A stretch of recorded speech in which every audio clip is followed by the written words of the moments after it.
pressure is mounting on the government to release a football player who is being held on an extradition request from Bahrain. Hakeem Al-Araibi was detained in November after he and his wife traveled to Bangkok for their honeymoon. He fled Bahrain in 2014 and was later granted asylum in Australia, where he plays semi-professional football. His wife is pleading with Thailand's prime minister to make sure that he is not extradited to Bahrain, where she fears he could face torture or even worse. His wife wants to say that please continue help her on this case. They have to fled to Australia because they were afraid of persecution, and there was dangerous in Bahrain.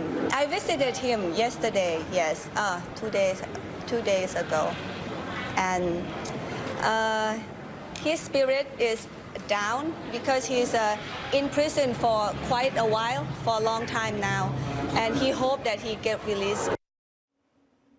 Now, in recent days, Australia's Prime Minister has stepped up efforts to secure Araibi's return, calling on his Thai counterpart to release the footballer who has been languishing in jail again for more than 2 months.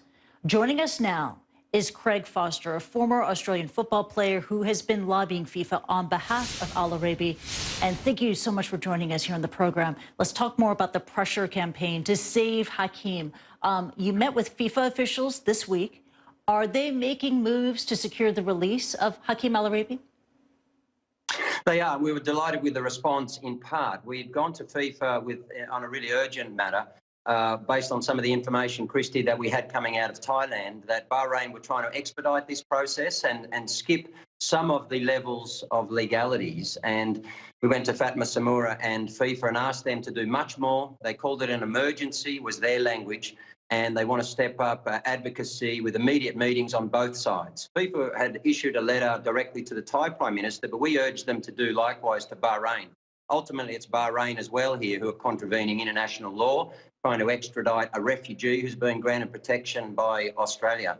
So FIFA and the Olympic movement have been very strong in recent days, as you said, has the Australian Prime Minister and our government. And in fact, almost 24 million Australians are on board, and we communicated to Fatma and FIFA that we expect to see absolute accountability from FIFA in this regard. We want to see public statements and that this human rights policy that FIFA has only over the last 18 months implemented is really on the line here. This is the litmus test, the case that's going to prove whether sport and human rights is substantive and that the political and huge economic implications coming out of the Middle East region cannot play any role in what is a very basic case of a refugee law, and that the Thai Prime Minister should simply release Hakeem and allow him to get home to his wife. Now, Craig, there are parallels between this case and the recent case involving, I know you've been following, the Saudi teenager, Rahaf Al-Qanoun, but very, very, very different outcomes here. Within weeks for Rahaf, you know, she went from barricading herself in a hotel room in Bangkok to gaining asylum in Canada.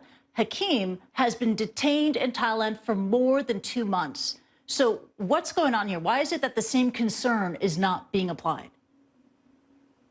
Pretty straightforward, really, because Hakeem's a political prisoner of football and of the government and the royal family of Bahrain. That's a simple fact. You know, he was tortured. This is a survivor of torture back in 2011-12.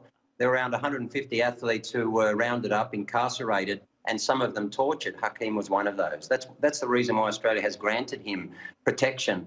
The head of the Asian Football Confederation, Sheikh Salman bin Al Khalifa, was implicated in those actions at that time.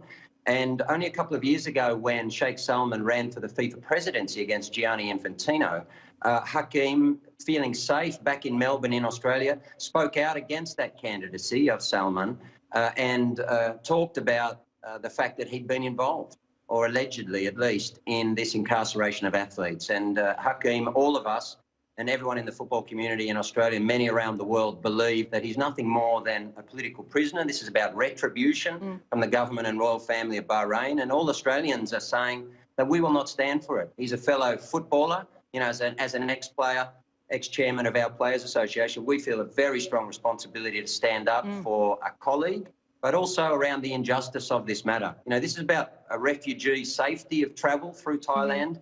And so the UN has been very strong in their language. The UN High Commissioner for Refugees, as I said, Olympics, FIFA. The international condemnation is massive now. And it's, we're imploring the Thai Prime Minister, General Prayut, and the government of Thailand to simply do the right thing and let Hakeem come home.